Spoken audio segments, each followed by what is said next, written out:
My family called Uncle Pete's shop an embarrassing eyesore that was dragging down property values in Portland's trendy Hawthorne District. 6 months after inheriting it, I sold 3 pieces from his hidden basement collection for over $800,000.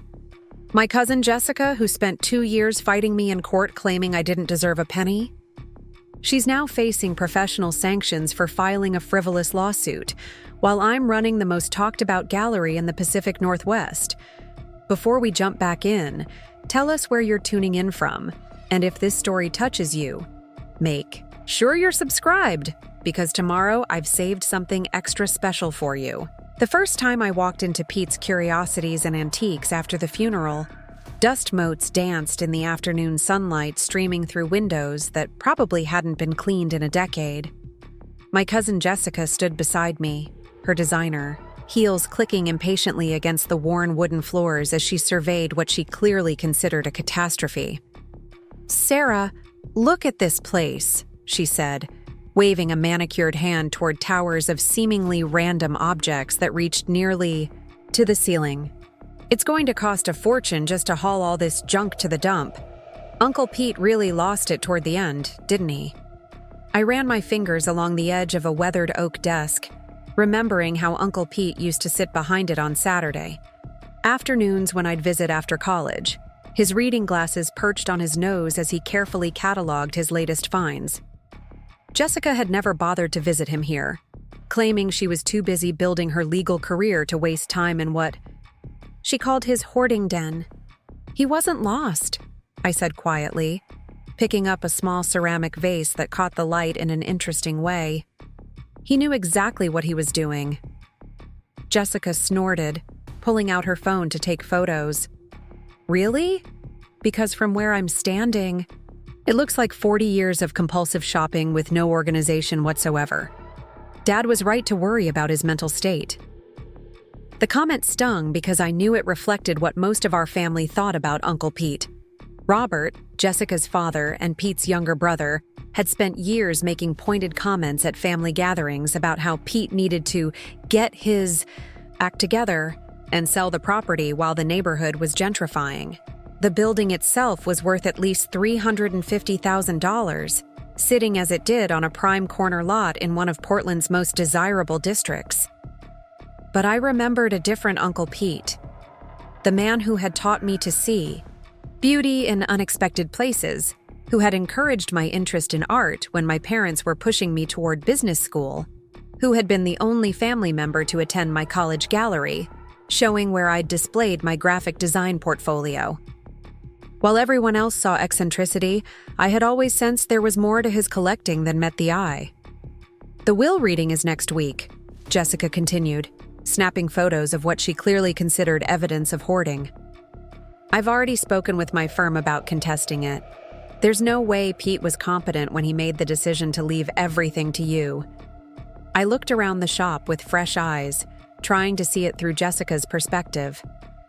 Towers of vintage furniture mixed with boxes of old books, costume jewelry tangled with what appeared to be authentic Native American pottery, mid-century lamps competing for space with Depression-era glassware.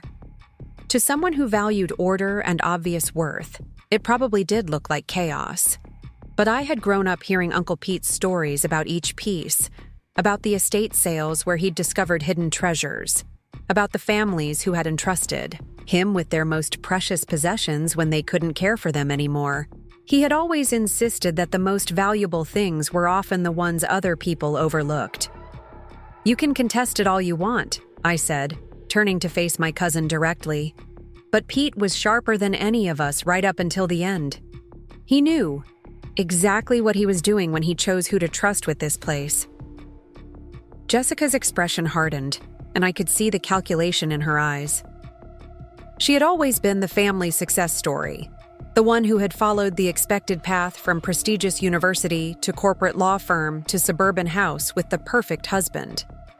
I was the disappointing niece who had chosen art over accounting, creativity over corporate climbing, who still lived in a studio apartment at 32 because I preferred meaningful work to high-paying work. "We'll see about that," she said, dropping her phone back into her expensive handbag. I've already found 3 witnesses who can testify that Pete was showing signs of dementia at last year's Christmas dinner. After she left, I stayed in the shop as the afternoon light faded, walking slowly through the narrow aisles between stacked furniture and overflowing shelves. The place smelled like old wood and lavender sachets, a combination that immediately transported me back to childhood visits when Uncle Pete would let me help him sort through new acquisitions. My phone buzzed with a text from my best friend, Maya. "How did it go with the dragon cousin?" I typed back. "About as expected. She's definitely going to fight this. You ready for a legal battle?" I paused before answering, looking around at the organized chaos that represented Pete's life's work. I have to be. He trusted me with this for a reason. The truth was, I wasn't sure I was ready for anything. My graphic design freelance work barely covered my rent most months, and I had maybe $3,000 in savings. Going up against Jessica, who had the resources of a major law firm behind her, felt like David facing Goliath without even a decent slingshot. But something about the way the evening light was hitting a painting partially obscured by a stack of vintage hat boxes made me pause. I moved the boxes carefully, revealing a small canvas that seemed to glow with an inner warmth. The brush strokes had a particular quality that reminded me of pieces I'd studied in art history classes, though I couldn't immediately place the style.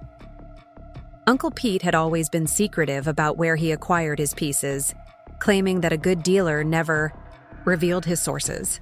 But as I stood there in the growing darkness, surrounded by the accumulated treasures of 4 decades, I began to wonder if my family's dismissal of his expertise might have been their biggest mistake. The next morning, I called in sick to the marketing agency where I had been working part-time and returned to the shop with coffee and determination. If I was going to fight Jessica for this inheritance, I needed to understand exactly what Uncle Pete had left me. More than that, I needed to understand why he had chosen me over other family members who would have seemed like more obvious choices. Preparing and narrating this story took us a lot of time, so if you are enjoying it, subscribe to our channel. It means a lot to us. Now back to the story.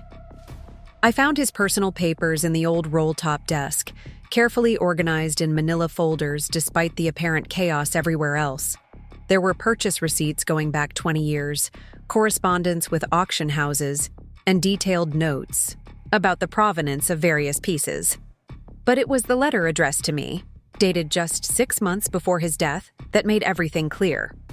"Sarah," it began in his careful handwriting, "if you're reading this, it means you've inherited not just my shop, but the responsibility of preserving what I've spent my life collecting. I know the family thinks I'm a harmless old man who collects junk, and I've been content to let them think that. But you've always looked deeper, always asked the right questions, always understood that value isn't always obvious. What I'm leaving you isn't just a building full of antiques. It's a carefully curated collection of Pacific Northwest art and artifacts that tells the story of our region's creative history. Some pieces are worth significant money, but all of them are worth preserving for future generations. I trust you to know the difference between treasure and junk, even when they're sitting side by side. The basement has been sealed since your last visit 3 years ago. When you're ready, and when you've had time to fight off the relatives who will inevitably contest this will, you'll find the key taped under the bottom drawer of this desk. What's down there represents the best of what I've collected over 40 years. Use it wisely. I chose you not because you need the money, though I know you struggle, but because you're the only one who ever saw potential where others saw problems. You're the only one who listened to my stories about the pieces, who understood that preserving beauty and history matters more than turning a quick profit. Don't let them bully you out of what's rightfully yours. And don't let them convince you that sentiment and financial value can't coexist. Sometimes the most important inheritance isn't money. It's the opportunity to continue someone's life work. Love, Uncle Pete P.S. Start with the Eames chair in the southeast corner of the basement. That piece alone should give you enough ammunition to fight whatever legal challenges come your way. My hands were shaking as I finished reading the letter. I immediately crouched down and felt under the bottom drawer of the desk until my fingers found a small key taped exactly where Uncle Pete had said it would be. But I didn't head to the basement immediately. Instead, I sat in his old chair and tried to process what I had just learned. Uncle Pete hadn't been a harmless hoarder. He had been a curator, a preservationist, someone who understood that the cultural artifacts of our region deserved protection and study. More importantly, he had been watching our family dynamics carefully enough to recognize that I was the only one who would value his life's work for more than its auction potential. When I finally made my way to the basement door, my heart was pounding. The key turned easily in the lock, but the door itself was stuck with decades of settling and moisture. It took several sharp tugs before it finally gave way, revealing stairs that descended into darkness. I flicked on the overhead light and gasped. The basement was nothing like the cluttered chaos upstairs. Here, everything was organized, catalogued, and carefully preserved. Climate control units hummed quietly in the corners, maintaining optimal temperature and humidity levels. Pieces were arranged by period and style, with detailed cards describing their provenance and significance. And there, in the southeast corner, exactly as Uncle Pete had described, sat what was unmistakably an original Charles Eames prototype chair, its distinctive molded plywood curves as elegant as the day it was created. The information card indicated it was one of only 12 prototypes made in 1946, acquired from an estate sale in Seattle in 1987. I pulled out my phone and began researching comparable sales. Within 20 minutes, I had found auction records for similar pieces selling for between $150,000 and $200,000. Uncle Pete hadn't just left me a shop full of junk. He had left me a museum-quality collection that represented both significant financial value and irreplaceable cultural heritage. But even as excitement built in my chest, I could hear Jessica's voice in my memory, dismissing Uncle Pete's competence and questioning my worthiness to inherit his life's work.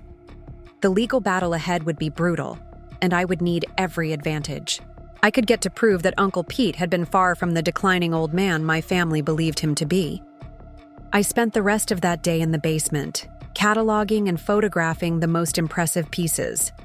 By evening, I had documented enough items to estimate the collection's total value at well over $2 million.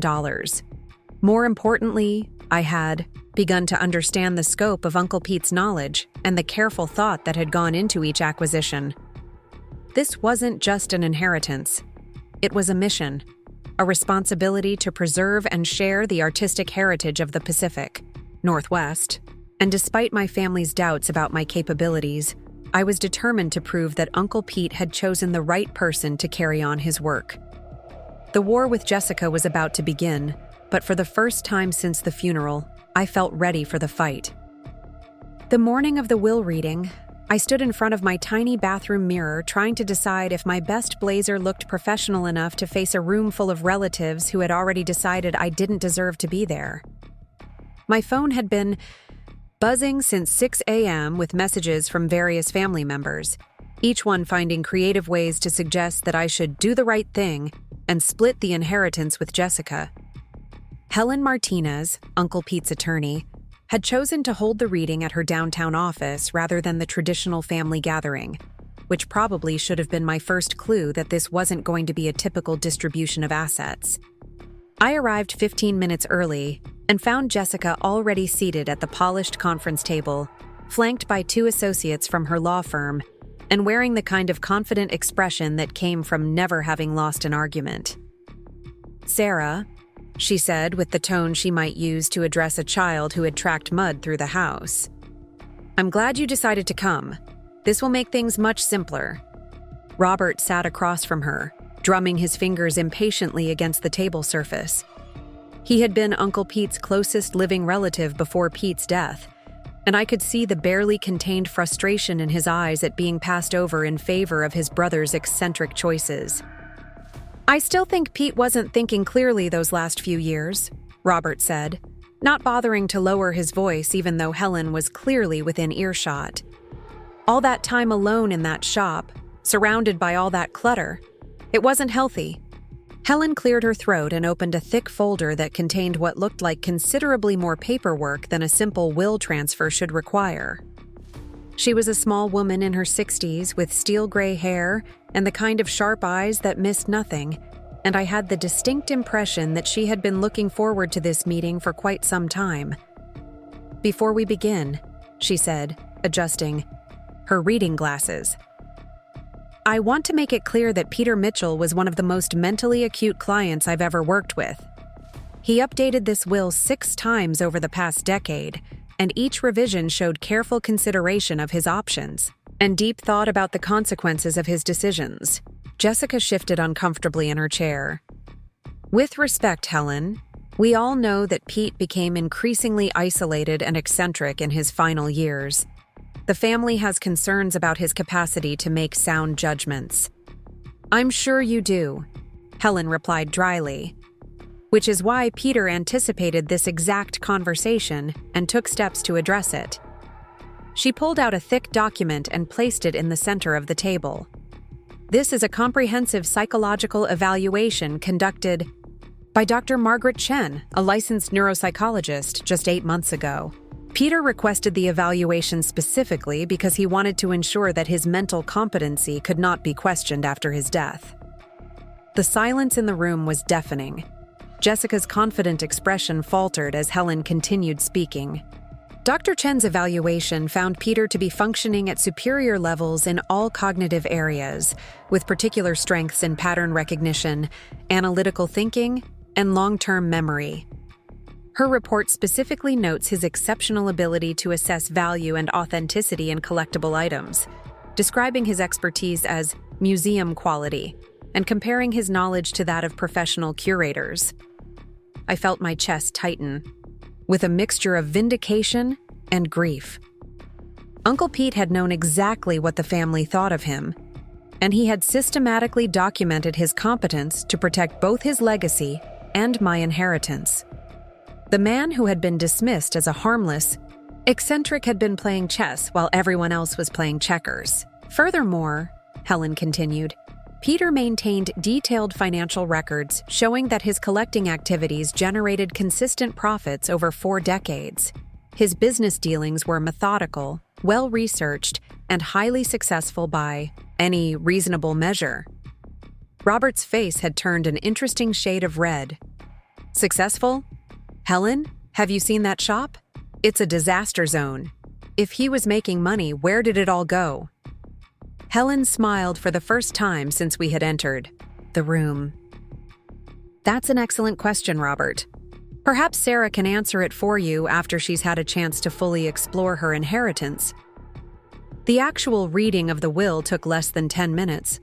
Uncle Pete had been characteristically thorough, leaving specific instructions for the disposition of his personal effects, a modest sum for funeral expenses, and everything else to me. But it was the final paragraph that made Jessica's face go completely white. "In the event that any family member contests this will on the grounds of mental incompetency, I have established a trust fund containing documentation of all my business, dealings, professional consultations, and acquisitions over the past 20 years.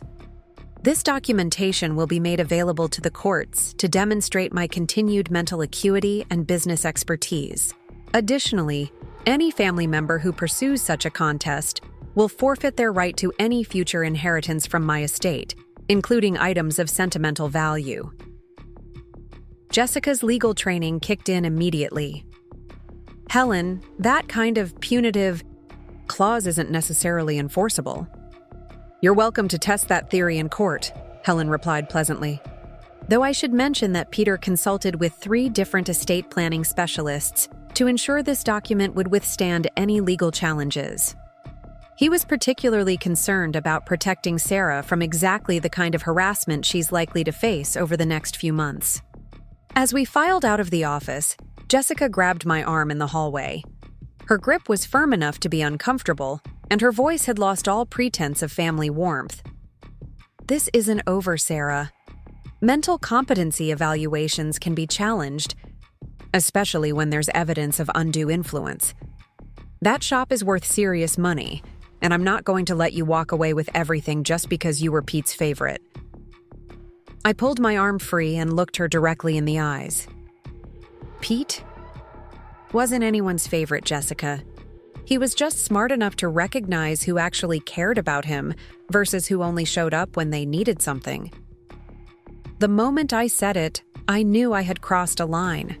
Jessica's expression hardened into something that belonged in a courtroom, rather than a family conversation, and I realized that whatever sisterly pretense had existed between us was officially over. "You have no idea what you're getting yourself into," she said quietly.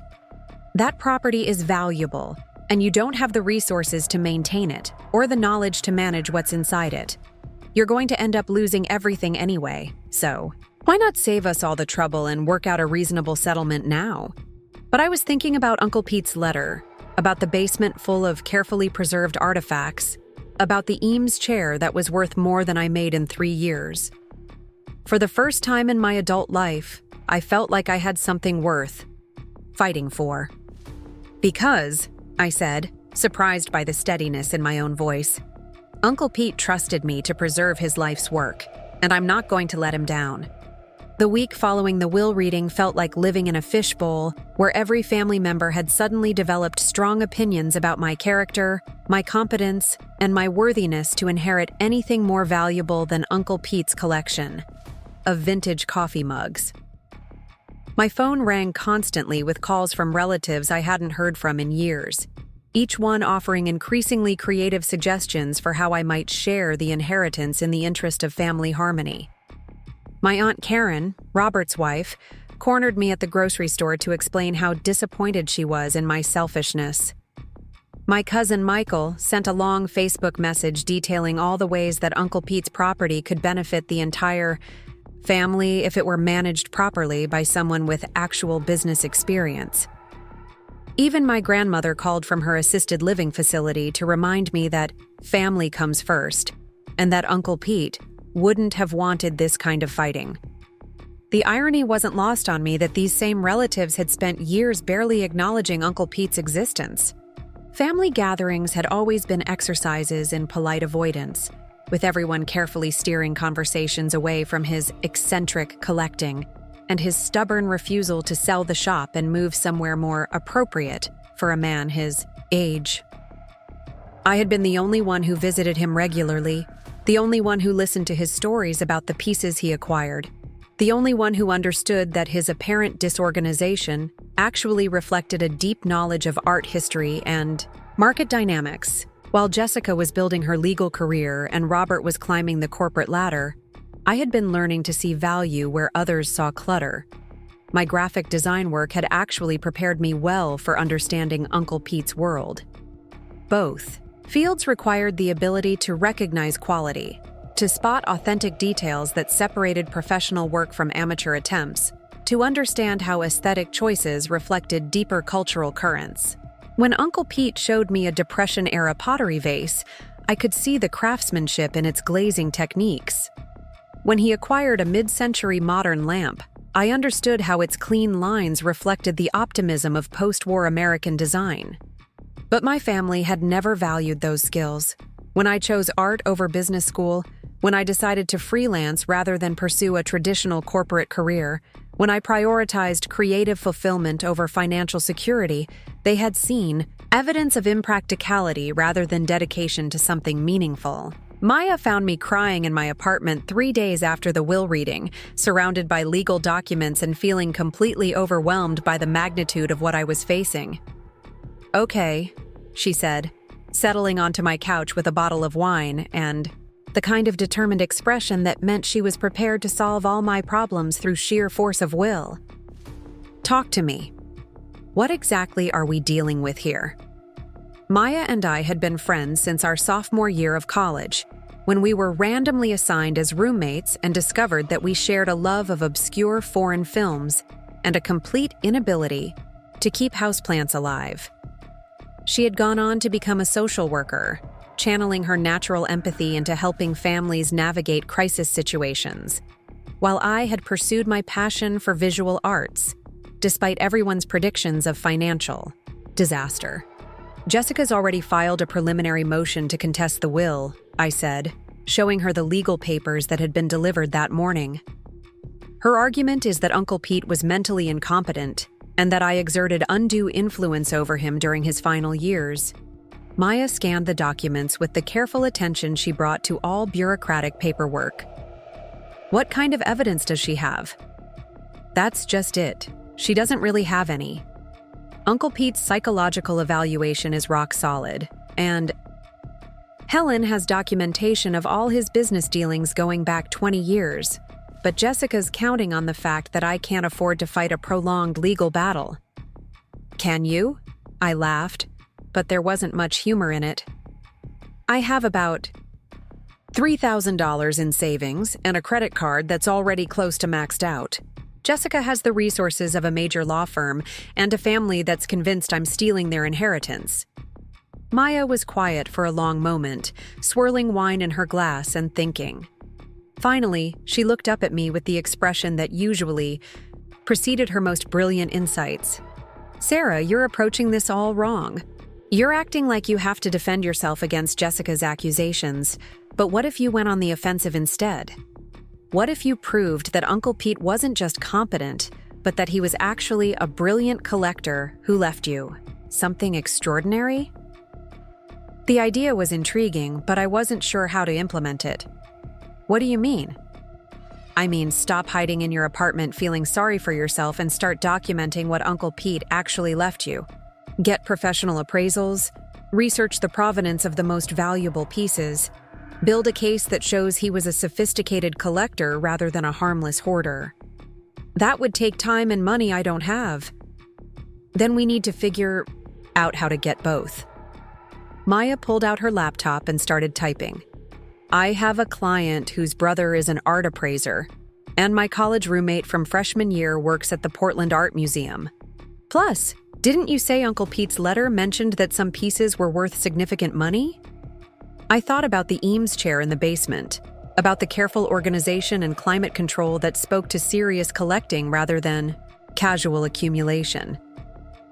He said to start with the Eames chair, that it would give me ammunition for legal challenges. Then that's where we start. Tomorrow we're going back to that shop, and we're going to figure out exactly what Uncle Pete left you. And if it's as valuable as his letter suggested, you're going to have a lot more resources to fight Jessica than she's counting on.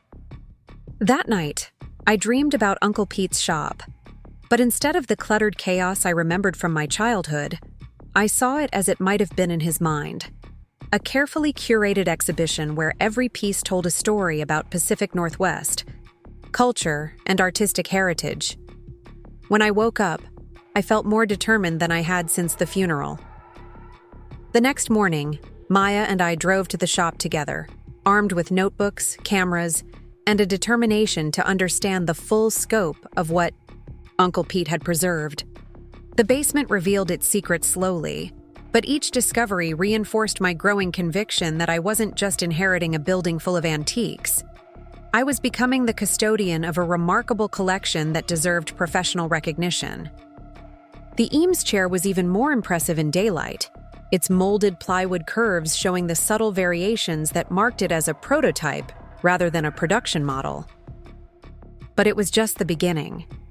Uncle Pete had collected works by dozens of Pacific Northwest artists, many of whom had gained significant recognition in the decades since he had acquired their pieces. There was a series of photographs by a Seattle-based artist who had documented the changing face of the region during the tech boom, pottery by Native American artists whose work now commanded premium prices at galleries across the country, and paintings by local artists who had been overlooked during their lifetimes but were now being rediscovered by museums and collectors. Each piece was carefully documented with purchase information, provenance records, and notes about the artist's significance within the broader context of regional art history.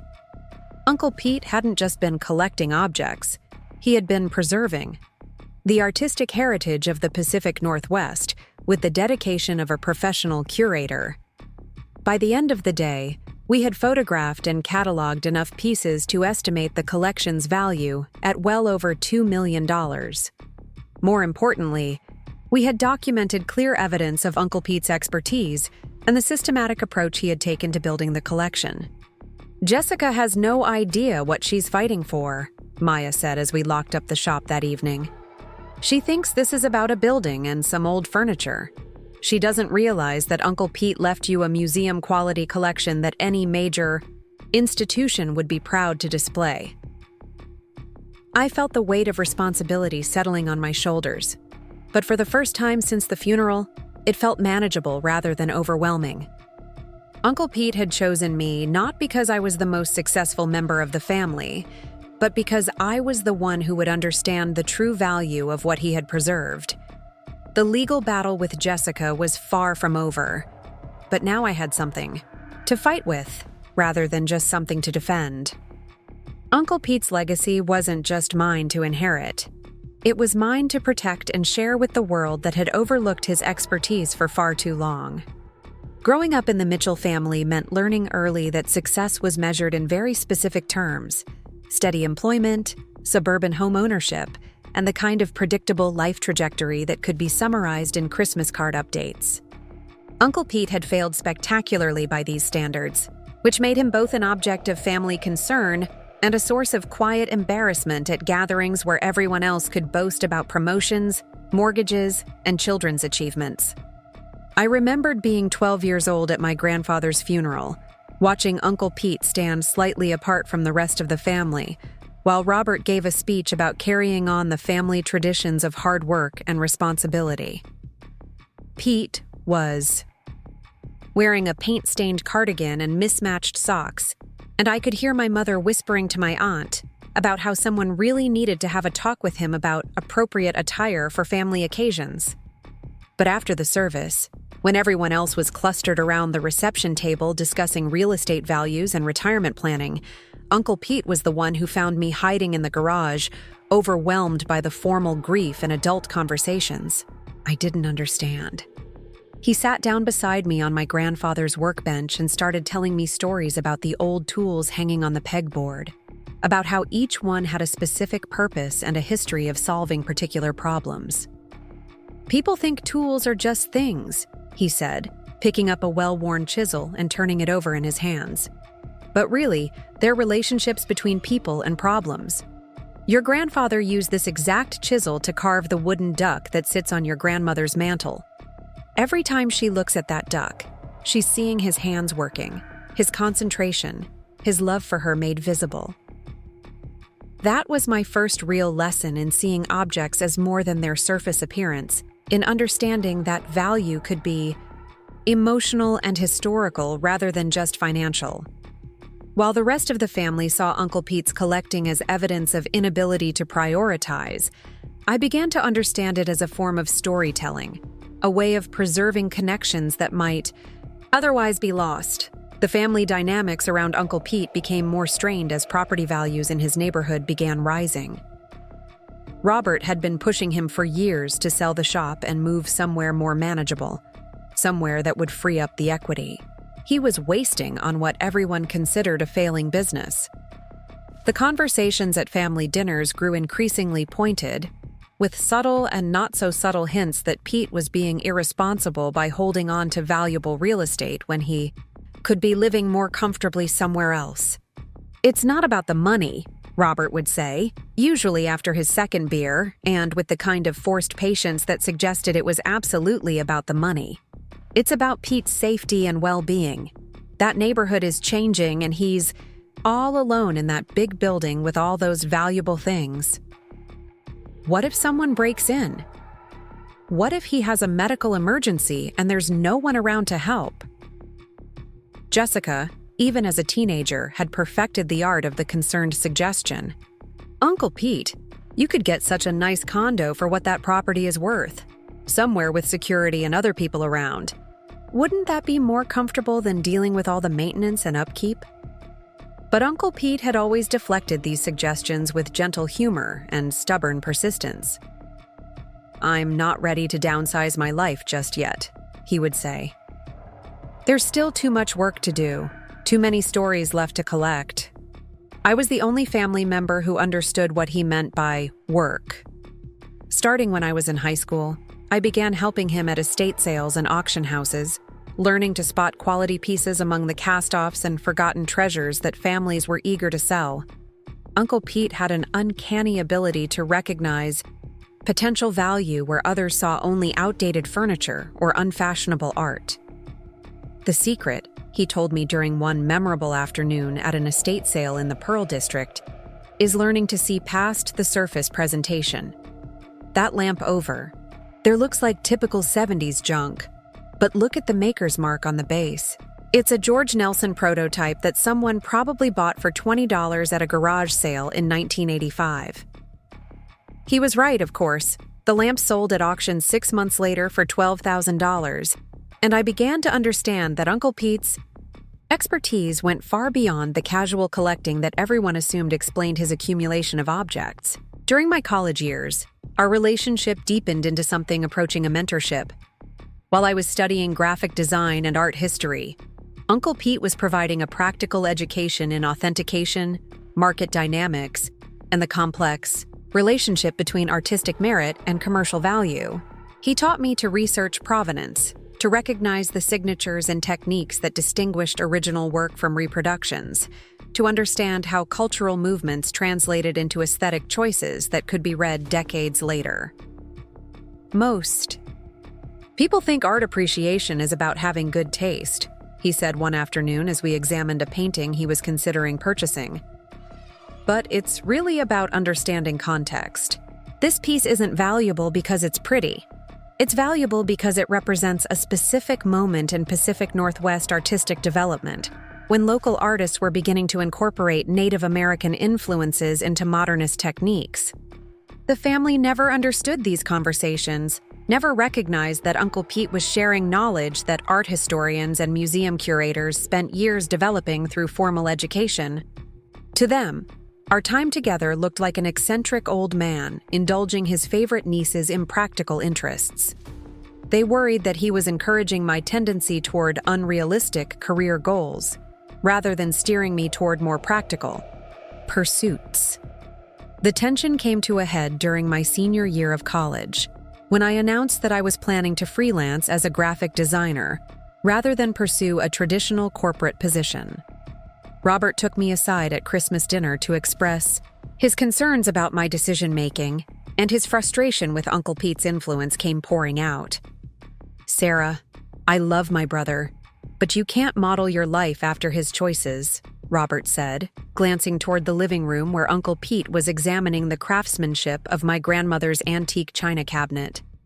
Pete never learned to prioritize financial security, and now he's in his 70s still working in that cluttered shop, living paycheck to paycheck because he can't resist buying more stuff he doesn't need. "He's preserving cultural heritage," I said, surprised by my own vehemence. "Uncle Pete knows more about Pacific Northwest art and design than most museum curators. The pieces he collects tell the story of our region's creative development." Robert's expression softened slightly, but his concern remained evident. "Honey, that's a beautiful way to think about it, but hobbies don't pay the bills. Pete's passion is admirable, but it's not a sustainable way to live. I don't want to see you struggle the way he has." But I had seen Uncle Pete's financial records when I helped him organize his tax paperwork, and I knew that Robert's assumptions about his brother's financial situation were based more on appearances than reality.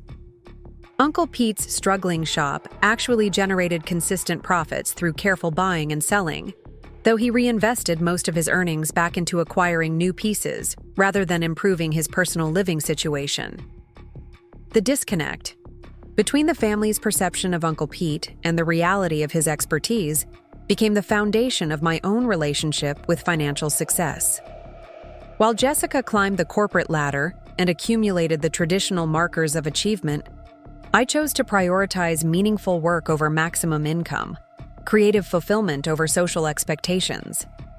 That choice had cost me in terms of family approval and financial security, but it had also given me something that money couldn't buy: the ability to recognize and appreciate value that others overlooked, the patience to build something meaningful over time rather than pursuing quick profits. and the understanding that true success often looked different from the outside than it felt from the inside. When Uncle Pete died, the family's immediate focus on the property's real estate value confirmed everything I had learned about their priorities over the previous 2 decades. They saw his death as an opportunity to finally liquidate an asset that had been wasted on an impractical passion, to convert his life's work into something more conventionally valuable. But Uncle Pete had understood his family well enough to anticipate exactly this response, and he had spent his final years carefully documenting both his expertise and his intentions. The will wasn't just a legal document, it was his final lesson in the difference between price and value, between inheritance and legacy. As I prepared to fight Jessica's legal challenge, I realized that the battle wasn't really about money or property or even family dynamics.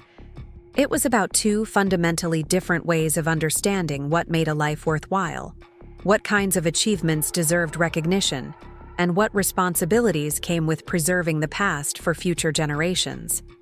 Uncle Pete had chosen me not because I was the most successful member of the family by conventional standards, but because I was the one who understood that success itself could be measured in ways that had nothing to do with quarterly earnings or property valuations. The inheritance he left me wasn't just a collection of valuable objects. It was an opportunity to prove that his approach to life had been worthy of respect all along. The morning after Maya and I catalogued the basement collection, I woke up with the kind of clarity that comes from finally understanding the scope of a challenge. Jessica's legal strategy depended on portraying Uncle Pete as a declining old man whose judgment had been compromised by isolation and hoarding tendencies. My only chance of defeating that narrative was to document his expertise so thoroughly that no reasonable person could question his mental competence or the value of what he had preserved. I called in sick to my part-time job at the marketing agency and spent the day researching professional appraisal services, art authentication experts, and the current market values for mid-century modern collectibles. Uncle Pete's letter had mentioned starting with the Eames chair, but I needed to understand exactly what kind of evidence would be most compelling in a legal challenge. Dr. Thomas Chen, the art authentication expert Maya had connected me with, through her network, agreed to meet me at the shop that afternoon. He was a slight man in his 50s, with the kind of intense focus that came from decades of examining objects for subtle signs of authenticity or fraud, and his reputation in the Portland art community was impeccable.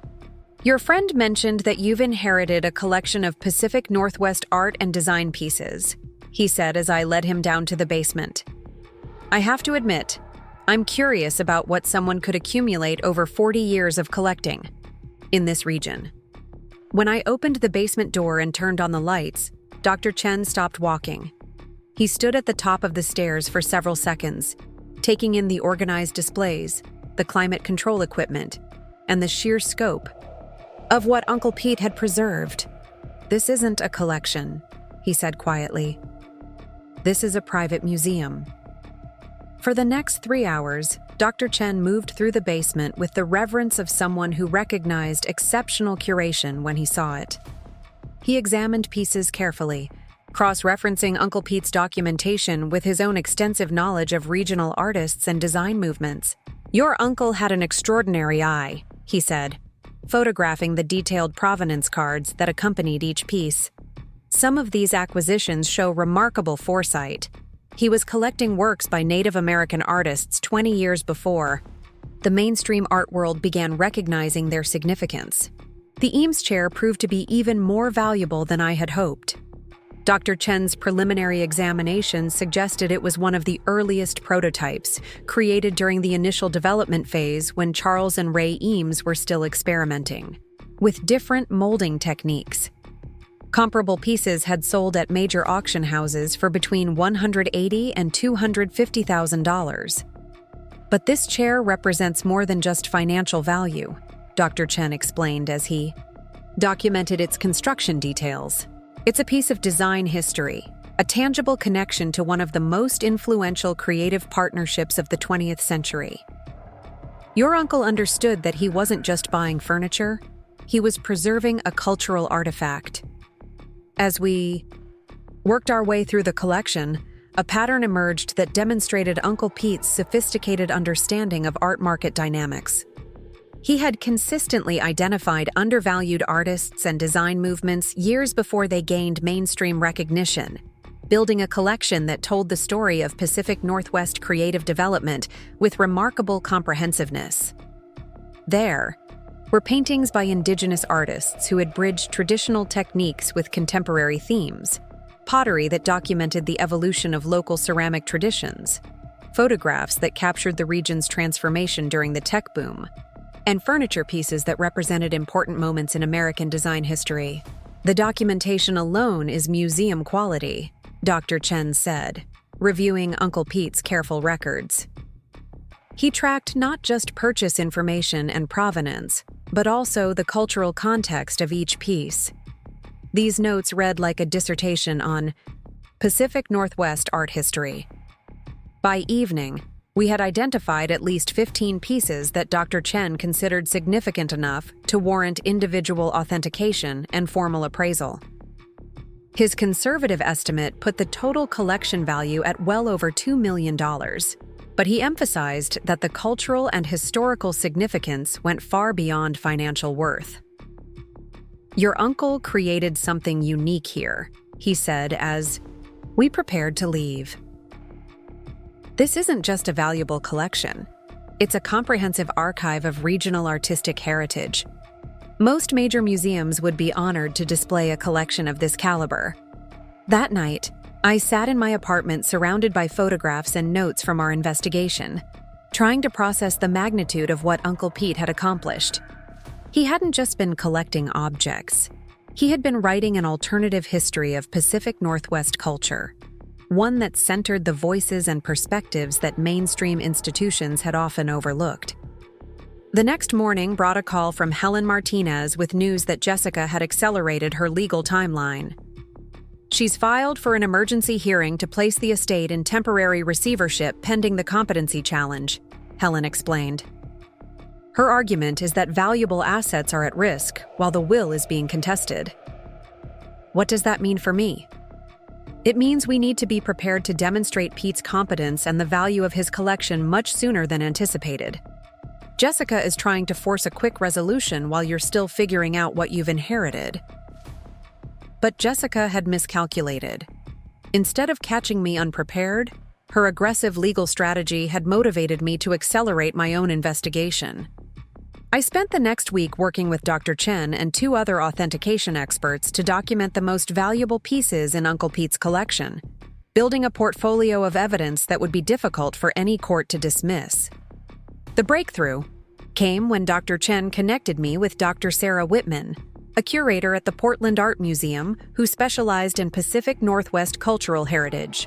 She agreed to visit the shop and provide a professional assessment of the collection's significance within the broader context of regional art history. Dr. Whitman's reaction to the basement was even more dramatic than Dr. Chen's had been.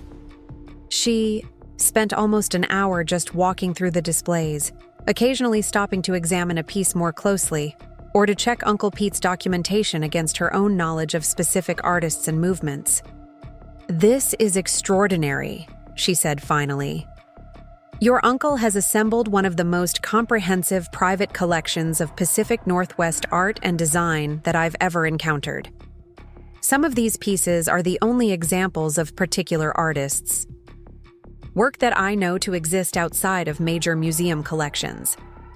More importantly for my legal situation, Dr. Whitman was willing to provide written testimony about Uncle Pete's expertise and the sophisticated knowledge required to build such a collection.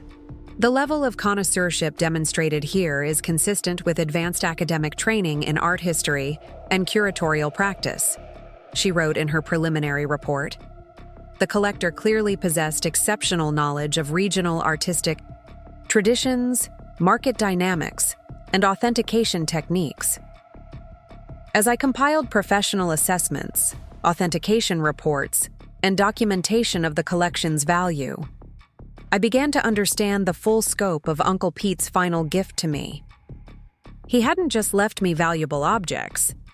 He had provided me with irrefutable evidence of his expertise and mental acuity. Jessica's legal strategy depended on convincing a judge that Uncle Pete had been a confused old man whose judgment couldn't be trusted. But the basement collection told a different story entirely, one of careful planning, sophisticated knowledge, and systematic preservation of cultural heritage over multiple decades. The investigation phase had revealed more than just the monetary value of my inheritance. It had uncovered proof that Uncle Pete had been operating at a level of expertise that would have impressed professional curators and art historians, building a collection that deserved recognition as a significant cultural achievement, rather than dismissed as the hoarding behavior of a declining mind. Armed with professional documentation and expert testimony, I felt ready to face Jessica's legal challenge. But more than that, I had begun to understand the true scope of the responsibility Uncle Pete had entrusted to me. This wasn't just about winning a court case. It was about ensuring that his life's work received the recognition and preservation it deserved. The emergency hearing was scheduled for the following Thursday, giving me exactly 9 days to transform from a confused inheritor into someone capable of defending Uncle Pete's legacy in a courtroom full of skeptical relatives and legal professionals. Jessica had chosen her timing carefully, gambling that I would be overwhelmed by the complexity of the collection and unprepared to mount an effective defense against her competency challenge. What she hadn't anticipated was how thoroughly Uncle Pete had prepared for exactly this scenario, or how quickly I could mobilize when fighting for something that truly mattered. The basement full of carefully preserved artifacts wasn't just my inheritance, it was ammunition in a battle for Uncle Pete's reputation and the future of everything he had worked to preserve. I spent Tuesday morning at the Portland State University Library, researching legal precedents for estate contests based on mental competency claims. The cases I found painted a clear picture of what Jessica's strategy would entail. Testimony from family members about Uncle Pete's declining judgment, evidence of his increasingly eccentric behavior, and arguments that his decision to leave everything to me represented a departure from rational thinking. But Uncle Pete had anticipated every element of this attack. His psychological evaluation wasn't just a standard competency assessment. It was a comprehensive cognitive examination that specifically addressed his ability to make complex financial decisions, his understanding of the value of his possessions, and his capacity to evaluate the worthiness of potential inheritors. Dr. Margaret Chen, the neuropsychologist who had conducted the evaluation, had included detailed notes about Uncle Pete's sophisticated knowledge of art history, his systematic approach to building the collection, and his clear understanding of family dynamics. Her report specifically addressed the possibility that his choice of inheritor might seem unusual to family members who didn't share his values or expertise. Mr. Mitchell demonstrated exceptional insight into the personalities and motivations of his family members, she had written. His decision to leave his collection to his niece Sarah appears to reflect careful consideration of who would be most capable of preserving and continuing his work, rather than who might be expected to inherit based on conventional family hierarchies. Armed with this documentation, I called Helen Martinez to discuss our strategy for the hearing. Her confidence had grown considerably since my investigation had revealed the true scope and value of Uncle Pete's collection. Jessica's case depends on portraying Pete as an isolated hoarder whose judgment was compromised by his living situation, Helen explained during our meeting. But we can demonstrate that he was actually a sophisticated collector whose expertise was recognized by professional institutions. The key would be presenting the evidence in a way that highlighted Uncle Pete's competence while simultaneously demonstrating that his choice of inheritor was both rational and well-considered. We would need to show not just that the collection was valuable, but that I was uniquely qualified to preserve and continue his work. The court needs to understand that this wasn't a sentimental decision based on favoritism, Helen continued. Pete chose you because you had the knowledge, dedication, and values necessary to protect his life's work. Your background in art and design, your history of helping him with the collection, your understanding of the cultural significance of what he preserved, all of that supports the rationality of his decision.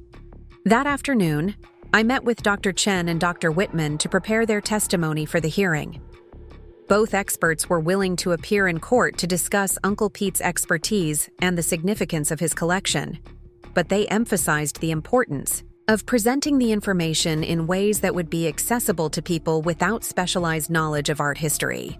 The challenge, Dr. Whitman explained, is helping the court understand that what might look like hoarding to an untrained observer actually represents sophisticated curatorial practice. Every piece in that basement was chosen for specific reasons, related to its artistic merit, historical significance, or cultural importance.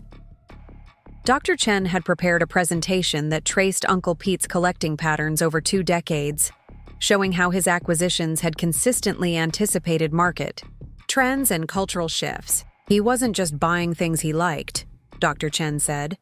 He was systematically documenting the evolution of Pacific Northwest artistic expression, preserving works that might otherwise have been lost or forgotten. But beyond the expert testimony, I knew that my own presentation would be crucial to the court's understanding of why Uncle Pete had chosen me as his inheritor. I needed to demonstrate not just my qualifications, but my commitment to preserving and sharing his collection in ways that honored his intentions. Wednesday evening, I sat in Uncle Pete's old chair in the shop, surrounded by the documentation we had assembled over the past week. Professional appraisals valued the collection at over $2 million. Authentication reports confirmed the authenticity and significance of dozens of major pieces. Expert testimony supported Uncle Pete's competence and the rationality of his decision-making. But as I reviewed the evidence, I realized that the most compelling argument for Uncle Pete's mental acuity wasn't the formal documentation. It was the collection itself. Every piece told a story about his knowledge, his foresight, and his deep understanding of cultural value that transcended simple monetary worth. The Eames chair wasn't just worth $200,000. It was a piece of design history that Uncle Pete had recognized and preserved at a time when most people saw mid-century modern furniture as outdated junk. The Native American pottery wasn't just valuable, it represented Uncle Pete's understanding that indigenous artists were creating works of profound cultural significance that deserved preservation and recognition. The photographs documenting the tech boom's impact on Seattle weren't just artistic expressions. They were historical documents that captured a pivotal moment in Pacific Northwest development, preserved by someone who understood their future importance even when they were being created. Thursday morning arrived gray and drizzly, typical Portland weather that matched my nervous energy as I prepared for the hearing. I had chosen my most professional outfit, organized all our documentation into clearly labeled binders, and rehearsed my presentation until I could deliver it confidently without notes. Maya met me for coffee before the hearing, offering moral support and helping me channel my nervous energy into focused determination. "Remember," she said as we walked toward the courthouse, "you're not just defending your inheritance. You're fighting for Uncle Pete's reputation and ensuring that his life's work gets the recognition it deserves." The courtroom was smaller than I had expected, with Jessica and her legal team occupying one side while Helen and I sat at the opposing table. Robert was present to testify on Jessica's behalf, along with several other family members I hadn't seen since the funeral. The atmosphere felt more like a family intervention than a legal proceeding, with everyone convinced they knew what was best for Uncle Pete's legacy.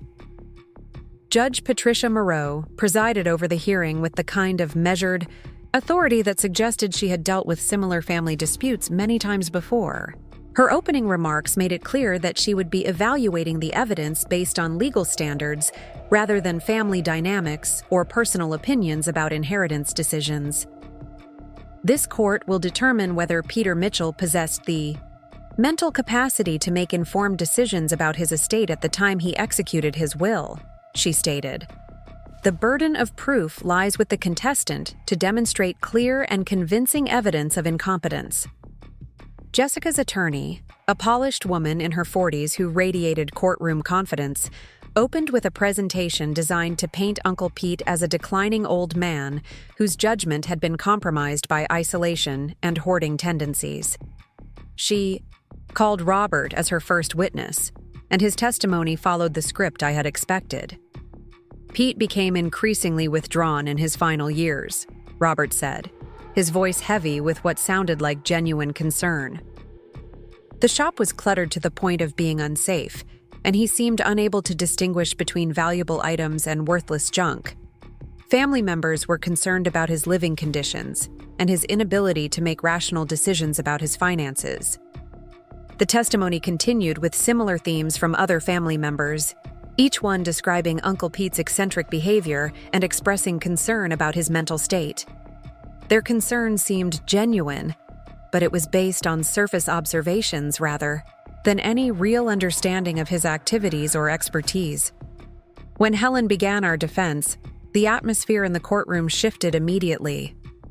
She opened with Dr. Chen's psychological evaluation, reading key passages that documented Uncle Pete's superior cognitive function and his sophisticated understanding of art and cultural history. Dr. Chen's comprehensive evaluation found Mr.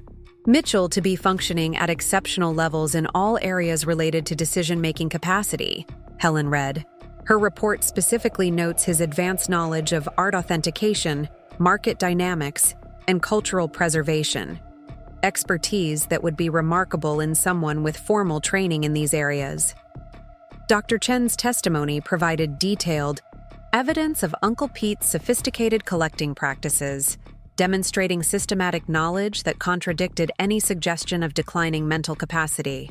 He walked the court through specific examples of Uncle Pete's acquisitions, showing how each purchase reflected careful research and expert judgment. Mr. Mitchell's collecting patterns demonstrate exceptional foresight and market awareness, Dr. Chen explained. He consistently identified undervalued artists and movements years before they gained mainstream recognition. This level of market prediction requires sophisticated analytical abilities and deep cultural knowledge. Dr. Whitman's testimony focused on the cultural significance of Uncle Pete's collection and the advanced curatorial knowledge required to assemble such a comprehensive archive of Pacific Northwest artistic heritage. Her description of the basement's organization and documentation impressed even the skeptical family members who had never understood the scope of Uncle Pete's expertise. The level of scholarship demonstrated in this collection rivals that of major museum curations, Dr. Whitman testified. Mr. Mitchell possessed knowledge of regional artistic traditions that would be exceptional even in someone with advanced academic training in art history. But the most powerful moment came when Helen presented the collection's professional valuation. The courtroom fell silent as she read Dr. Chen's appraisal summary. Total estimated value of $2.1 million, with individual pieces worth hundreds of thousands of dollars. This is not the accumulation of a confused hoarder, Helen stated clearly. This is the life's work of a sophisticated collector whose expertise was recognized by leading professionals in the field. When my turn came to testify, I felt the weight of Uncle Pete's trust and the responsibility to honor his legacy. I spoke about our relationship, about the knowledge he had shared with me over years of working together, about his systematic approach to building the collection, and his clear understanding of its significance. Uncle Pete didn't choose me as his inheritor because of family favoritism, I said, looking directly at Judge Moreau. He chose me because I understood the value of what he had preserved and because I was committed to continuing his work of documenting and sharing Pacific Northwest cultural heritage. The hearing concluded with closing arguments that summarized the stark contrast between Jessica's portrayal of Uncle Pete as a declining hoarder and our evidence of his sophisticated expertise. Helen's final statement emphasized the rationality of Uncle Pete's decisions and the clear evidence of his mental competence. The contestant has failed to provide any credible evidence of incompetence, Helen concluded. Instead, the evidence demonstrates that Peter Mitchell was a knowledgeable collector whose decisions reflected careful consideration and advanced expertise. His choice of inheritor was rational, well-considered, and entirely consistent with his values and goals. As we left the courthouse, I felt the weight of uncertainty about the judge's decision, but also a sense of satisfaction that we had presented Uncle Pete's story honestly and completely. Regardless of the legal outcome, the hearing had accomplished something important. It had given Uncle Pete's expertise the recognition it deserved and demonstrated that his life's work represented genuine achievement rather than eccentric accumulation. The 3 days between the hearing and Judge Moreau's decision felt like the longest weekend of my life. Helen had warned me that even with our strong evidence, estate contests could be unpredictable, especially when family dynamics were involved. I spent the time alternating between confidence in our case and worry about what would happen if Jessica somehow prevailed. Saturday morning brought an unexpected visitor to the shop. I was cataloging some of the smaller pieces from the basement when I heard knocking at the front door. Through the window, I could see a woman in her 60s with silver hair and an expensive coat, someone I didn't recognize but who clearly knew where she was going. "Are you Sarah Mitchell?" she asked when I opened the door. "I'm Margaret Chen. I conducted the psychological evaluation for your uncle." Dr. Chen had driven down from Seattle specifically to meet me, explaining that she had followed the news of the estate contest with professional interest. "I wanted you to know that my evaluation of your uncle was one of the most remarkable I've conducted in 30 years of practice," she said as I led her through the shop. His cognitive abilities were truly exceptional. Over coffee, Dr. Chen shared details about her sessions with Uncle Pete that hadn't been included in her formal report. He was concerned about how the family perceived him, she explained. He knew they saw his collecting as evidence of instability, and he wanted to ensure that his mental competence couldn't be questioned after his death. What struck Dr. Chen most was Uncle Pete's systematic approach to preparing for exactly the kind of challenge Jessica was mounting. He anticipated every argument that might be made against his competence, she said. The psychological evaluation was just one part of a comprehensive plan to protect his legacy and ensure that his collection would be preserved by someone who understood its significance. Uncle Pete had also shared his reasoning for choosing me as his inheritor, reasoning that Dr. Chen found both logical and emotionally sound. He spoke extensively about your shared interest in art and cultural preservation, she said. But more than that, he described your character, your loyalty, your integrity, your ability to see value that others missed. His decision wasn't based on sentiment. It was based on careful observation of who in the family would be most capable of continuing his work. This conversation helped me understand that Uncle Pete's planning had extended far beyond the legal documentation. He had been thinking strategically about how to preserve his collection and his reputation, anticipating challenges and preparing responses years in advance. Sunday brought a call from Dr. Whitman at the Portland Art Museum with news that would change everything. "Sarah, I've been thinking about our conversation regarding your uncle's collection," she said. "I'd like to propose something that might interest you." The museum was planning a major exhibition on Pacific Northwest cultural heritage for the following year, and Dr. Whitman believed that Uncle Pete's collection could provide the centerpiece for the show. "We've been struggling to find comprehensive examples of the artistic movements we want to feature," she explained. "Your uncle's collection tells exactly the story we want to tell about regional creative development." The proposal was both exciting and overwhelming. The museum wanted to borrow approximately 40 pieces from Uncle Pete's collection for a 6-month exhibition that would travel to other regional museums after its Portland run. The show would be titled Hidden Treasures: Pacific Northwest Art and the Collectors Who Preserved It, with Uncle Pete featured as one of the key figures in regional cultural preservation. This would provide exactly the kind of institutional recognition that your uncle's work deserves, Dr. Whitman continued. It would also demonstrate to any remaining skeptics that his collection represents genuine scholarly achievement rather than casual accumulation. But the museum exhibition was just the beginning of what Dr. Whitman envisioned. She believed that Uncle Pete's collection could serve as the foundation for a permanent archive of Pacific Northwest cultural heritage, something that could continue, growing and evolving while honoring his original vision. "What I'm really proposing," she said, "is a partnership between you and the museum that would ensure your uncle's collection receives ongoing professional care while remaining accessible to researchers and the public. You would retain ownership, but the pieces would be professionally housed and displayed." The idea was intriguing, but I needed time to consider the implications. Uncle Pete had entrusted me with preserving his collection, but I wasn't sure. He had envisioned it being institutionalized.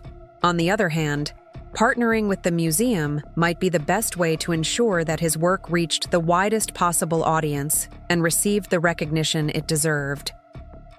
Monday morning brought the call I had been waiting for. Helen's voice was triumphant as she delivered Judge Moreau's decision. Jessica's competency challenge had been denied, and Uncle Pete's will would stand as written. The judge was particularly impressed by the expert testimony, Helen explained. She found Dr. Chen's psychological evaluation to be comprehensive and credible, and the professional appraisals of the collection clearly demonstrated Pete's sophisticated judgment and expertise. In her written decision, Judge Moreau had specifically addressed the family's concerns about Uncle Pete's mental state. While the decedent's lifestyle and collecting practices may have appeared eccentric to family members, the evidence demonstrates that his activities reflected advanced knowledge and systematic planning rather than declining cognitive capacity. More importantly for my future, the judge had also addressed the rationality of Uncle Pete's choice of inheritor. The evidence shows that Ms. Mitchell possesses both the knowledge and commitment necessary to preserve and continue the decedent's work. His decision to entrust his collection to her appears to reflect careful consideration rather than arbitrary favoritism. The victory felt surreal after months of legal uncertainty, but it also brought immediate practical challenges. I now had legal confirmation of my ownership of a multi-million-dollar collection, along with full responsibility for its preservation and future development. That afternoon, I called Dr. Whitman to discuss the museum partnership in more detail. The exhibition proposal had evolved into something even more ambitious: a permanent Pacific Northwest Cultural Heritage Archive that would be jointly managed by the museum and the Sarah Mitchell Foundation, a nonprofit organization that would be established specifically to continue Uncle Pete's work. "We're not talking about simply displaying your uncle's collection," Dr. Whitman explained. "We're talking about creating an ongoing program of cultural preservation that would actively seek out and preserve works by regional artists, particularly those from underrepresented communities. The foundation structure would allow me to continue Uncle Pete's collecting activities while providing institutional support for authentication, preservation, and public access. More importantly, it would ensure that the work could continue beyond my own lifetime, creating a lasting legacy that honored Uncle Pete's vision while expanding its impact." Tuesday evening, I sat in the shop surrounded by legal documents, exhibition proposals, and foundation paperwork, trying to absorb the magnitude of how my life had changed in just a few months. 6 months ago, I had been a struggling graphic designer worried about making rent. Now I was the custodian of a major cultural collection and the founder of an organization dedicated to preserving Pacific Northwest artistic heritage. The transformation felt overwhelming, but it also felt right in a way that surprised me. Uncle Pete had seen potential in me that I hadn't recognized in myself, and his trust had created opportunities that I never could have imagined pursuing on my own. Maya found me there late that evening, working through the details of the museum partnership and trying to understand all the implications of moving forward with the foundation. "You realize you're about to become one of the most important figures in Pacific Northwest cultural preservation," she said, settling into Uncle Pete's old chair. "I'm trying not to think about it that way," I replied. "I just want to honor what Uncle Pete built and make sure his work continues to matter." "That's exactly why he chose you," Maya said. "You're not approaching this as an opportunity for personal recognition. You're treating it as a responsibility to something bigger than yourself." The strategic planning phase had transformed my inheritance from a personal windfall into a professional mission. Uncle Pete's collection would become the foundation for ongoing cultural preservation work. His expertise would be recognized through institutional partnerships, and his legacy would continue growing long after both of us were gone. But perhaps most importantly, the legal victory and museum partnership had validated Uncle Pete's judgment in ways that went far beyond family dynamics. He had been right about the value of his collection, right about the importance of preserving Pacific Northwest cultural heritage, and right about my ability to continue his work. The strategy I was developing honored his vision while expanding its impact, ensuring that his 40 years of careful collecting would serve as the foundation for something even larger and more significant than what he had accomplished alone. The Pacific Northwest Cultural Heritage Archive officially launched 6 months after Judge Moreau's decision, with the opening reception for hidden treasures drawing art enthusiasts, cultural historians, and curious Portland residents who had never heard of Uncle Pete but were eager to see what had been hiding in plain sight in their city for decades.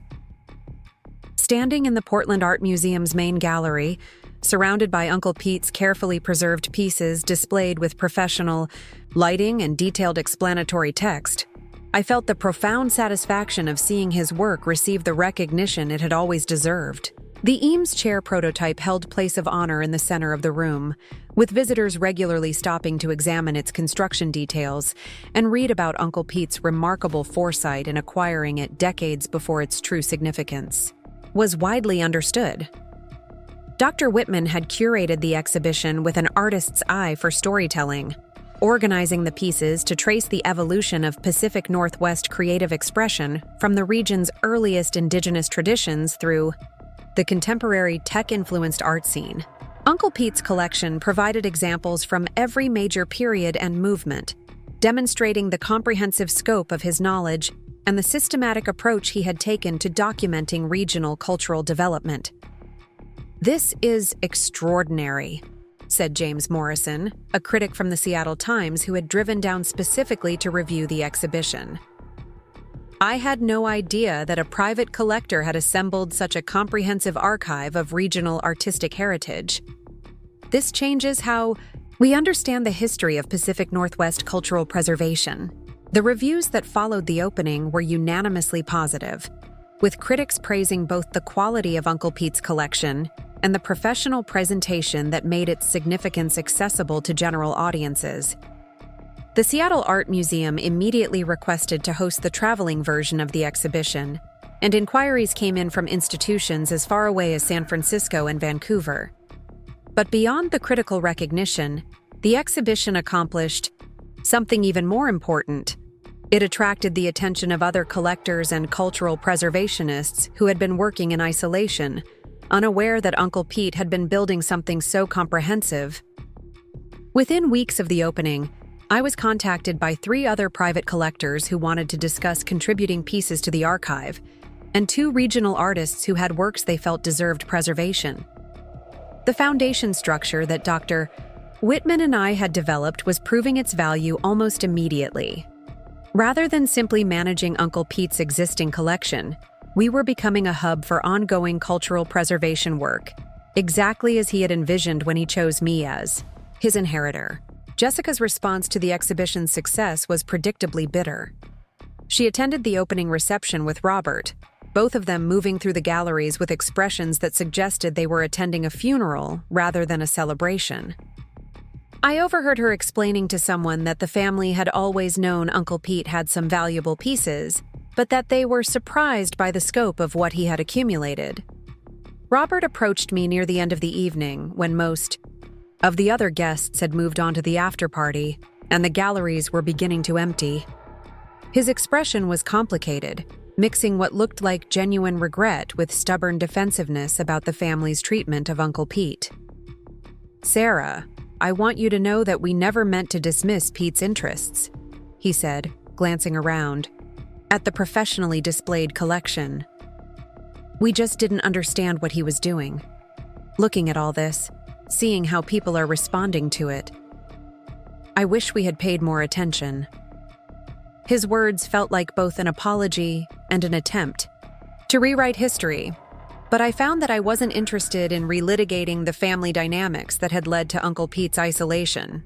The exhibition had already provided the vindication he deserved, and dwelling on missed opportunities for understanding felt less important than focusing on the future of his work. Uncle Pete knew that most people didn't understand what he was doing, I replied. But he kept working anyway because he believed the preservation mattered more than the recognition. Now we have the chance to make sure his vision continues growing. The months following the exhibition opening brought a steady stream of opportunities that validated Uncle Pete's faith in my ability to continue his work. The Sarah Mitchell Foundation received its first major grant from the Oregon Cultural Heritage Trust, funding that would allow us to acquire and preserve additional works by regional artists. 2 graduate students from Portland State University requested access to Uncle Pete's documentation for their thesis research on Pacific Northwest cultural preservation. A documentary filmmaker approached us about creating a film about private collectors who had played crucial roles in preserving regional artistic heritage. Each opportunity reinforced the importance of the infrastructure Uncle Pete had built through decades of careful collecting and meticulous documentation. His vision was expanding beyond what he could have accomplished alone, but it was expanding in directions that honored his original intentions and values. The success also brought unexpected personal recognition that I was still learning to navigate. An article in Portland Monthly magazine featured me as one of the city's rising cultural leaders, focusing on the foundation's work and my role in preserving Uncle Pete's legacy. Oregon Public Broadcasting interviewed me for a segment on regional arts preservation, and the Portland Business Journal included the foundation in their annual list of nonprofit organizations making significant cultural impact. The attention felt surreal to someone who had been struggling to pay rent just a year earlier, but Maya helped me keep it in perspective. "You're not becoming famous for being famous," she reminded me during one of our regular coffee meetings. "You're being recognized for doing important work that matters to the community. Uncle Pete would be proud of how you're handling this." The foundation's board of directors had grown to include Dr. Whitman, Dr. Chen, Helen Martinez, and 2 other cultural preservation experts who brought expertise in areas where Uncle Pete's collection was less comprehensive.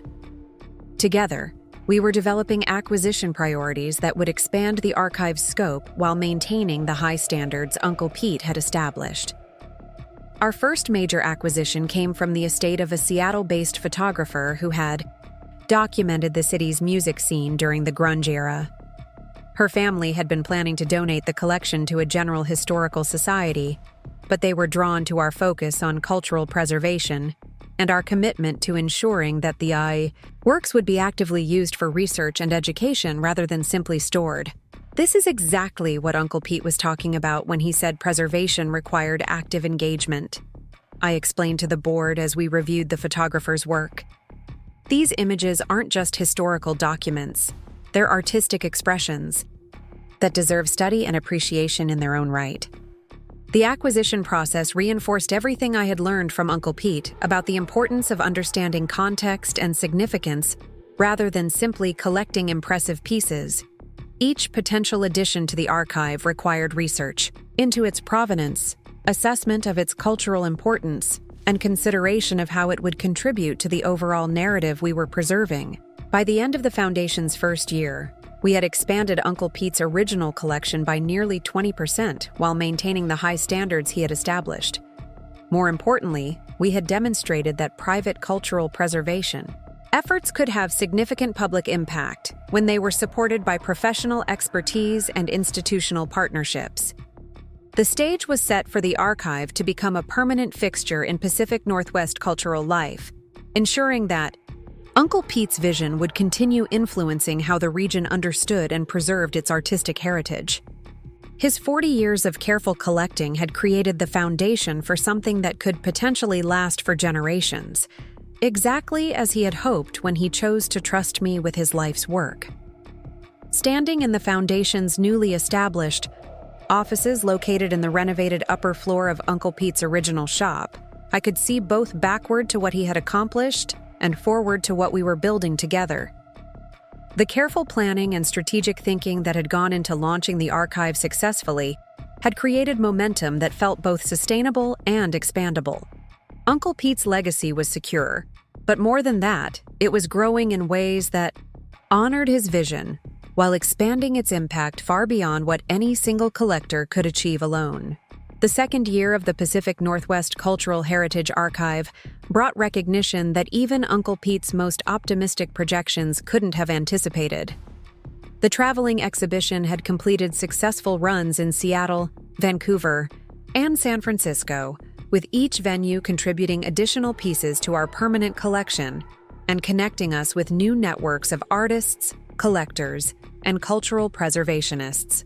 But the real breakthrough came when the Smithsonian Institution contacted us about featuring Uncle Pete's collection in their upcoming exhibition on American regional cultural preservation.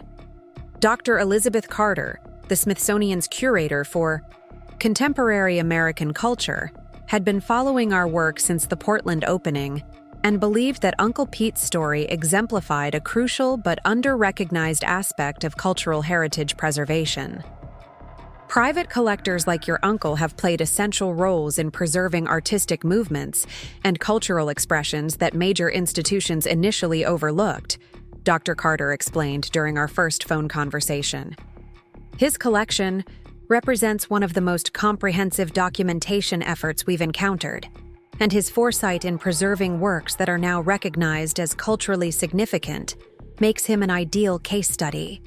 The Smithsonian's interest validated everything Uncle Pete had believed about the importance of independent cultural preservation efforts. While major museums and universities had often focused on established artistic movements and recognized masters, collectors like Uncle Pete had been documenting emerging artists and preserving works that might otherwise have been lost or forgotten. Preparing pieces from the archive for potential inclusion in a Smithsonian exhibition required the most rigorous authentication and documentation process we had yet undertaken. Every piece needed comprehensive provenance research, professional conservation assessment, and detailed cultural context analysis. The process was intensive, but it also revealed new dimensions of Uncle Pete's expertise that even I hadn't fully appreciated. His documentation of a series of paintings by a macaw artist from the 1980s, for example, included correspondence with the artist about her techniques and intentions, photographs of her studio setup, and notes about how her work related to both traditional indigenous artistic practices and contemporary cultural movements. The level of scholarly attention Uncle Pete had devoted to understanding and preserving this artist's work rivaled what major academic institutions typically provided for their most significant acquisitions. Your uncle wasn't just collecting art, Dr. Carter observed as she reviewed our documentation. He was conducting original research and preserving primary source materials that are invaluable for understanding the development of Pacific Northwest cultural expression. The Smithsonian partnership opened doors to other opportunities that expanded the archive's influence beyond regional boundaries. The National Endowment for the Arts invited me to serve on a panel evaluating grant applications for cultural preservation projects. The American Association of Museums asked me to speak at their annual conference about the role of private collectors in preserving underrepresented artistic traditions. Graduate programs in museum studies began incorporating Uncle Pete's collecting practices into their curricula as examples of effective private cultural preservation. Each opportunity reinforced the significance of what Uncle Pete had accomplished and validated his decision to entrust me with continuing his work. But they also brought responsibilities that required skills I was still developing. Speaking at conferences about cultural preservation meant articulating Uncle Pete's vision to audiences of professional curators and academic researchers. Serving on grant panels required evaluating the potential impact of preservation projects across diverse artistic traditions and geographic regions. Maya, who had been watching my transformation from struggling graphic designer to recognized cultural preservationist, helped me navigate the imposter syndrome that sometimes accompanied these new responsibilities. "You keep acting like you don't deserve to be in these rooms," she pointed out after I returned from a particularly intimidating conference in Washington, D.C. "But Uncle Pete didn't choose you randomly. He saw something in you that you're still learning to recognize in yourself." The truth was that Uncle Pete's trust had forced me to develop capabilities I hadn't known I possessed. Managing the foundation required understanding nonprofit law, grant writing, board governance, and strategic planning. Continuing his collecting work required developing expertise in authentication techniques, market analysis, and cultural context research. Representing his legacy in professional settings required learning to speak with authority about subjects I was still mastering. But perhaps the most important skill I was developing was the ability to see potential where others saw problems, exactly as Uncle Pete had done throughout his collecting career. When a small gallery in Tacoma contacted us about acquiring the estate of a Native American potter whose work had been largely overlooked during her lifetime, I could recognize the cultural significance of preserving her pieces, even though they lacked obvious commercial value. "This is how collections like Uncle Pete's get built," I explained to the foundation board as we reviewed the potter's work. "By preserving artistic expressions that deserve recognition regardless of their current market standing." The acquisition of the potter's estate led to one of our most successful preservation projects. Working with tribal cultural authorities and contemporary indigenous artists, we developed an exhibition that placed her work within the broader context of Pacific Northwest Native artistic traditions, while highlighting her individual innovations and contributions. The show attracted national attention and demonstrated how private cultural preservation efforts could contribute to broader conversations about cultural recognition and artistic justice. By the end of our second year, the Pacific Northwest Cultural Heritage Archive had grown from Uncle Pete's original collection of approximately 200 pieces to a comprehensive archive of over 400 works representing diverse artistic traditions and cultural expressions. More importantly, we had established partnerships with major institutions, secured ongoing funding for preservation activities, and created educational programs that were reaching thousands of people annually. The parallel success Uncle Pete had envisioned, where his collection would serve as the foundation for broader cultural preservation efforts, was exceeding even his ambitious expectations. But the real validation came from less formal sources. Artists who thanked us for preserving works that documented important moments in their careers. Researchers who found essential primary source materials in our archives. Community members who discovered new appreciation for their region's cultural heritage through our exhibitions and programs. Standing in our expanded archive space, surrounded by works that told the story of Pacific Northwest cultural development through multiple generations and diverse artistic traditions, I could feel Uncle Pete's presence in every carefully preserved piece and meticulously maintained documentation file. His vision had become reality, but it had also evolved into something larger and more impactful than what any single collector could achieve alone. The success wasn't just professional recognition or institutional partnerships, though those were important. The real success was creating a sustainable model for cultural preservation that honored Uncle Pete's values while ensuring that his work would continue influencing how communities understood and preserved their artistic heritage for generations to come. Jessica's attempt to dismiss Uncle Pete as an incompetent hoarder had not only failed legally, it had been thoroughly disproven by the cultural impact of his life's work. The archive's success stood as permanent testimony to his expertise, his vision, and his understanding that true value often went unrecognized until someone with the right perspective took the time to preserve and share it. 3 years after inheriting Uncle Pete's shop, I received a phone call that would reveal the final layer of his carefully orchestrated plan. Dr. Margaret Chen, The neuropsychologist who had evaluated Uncle Pete's mental competence was calling from Seattle with information she felt I needed to know before proceeding with a major expansion of the archive. "Sarah, there's something about your uncle's evaluation that I didn't include in my official report," she said, her voice carrying the weight of a professional secret she had been carrying for years. "Pete specifically asked me to withhold certain information until after the legal challenges were resolved and you had established yourself as the archive's director."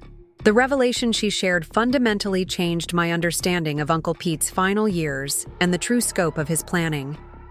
During their sessions together, he had revealed that his collecting activities were not just the passion project of an eccentric old man, but the systematic preservation effort of someone who had once been a professional academic with advanced degrees in both art history and museum studies. "Your uncle was Dr. Peter Mitchell," Dr. Chen explained. "He taught at the University of Washington for 15 years before retiring to focus full-time on private collecting.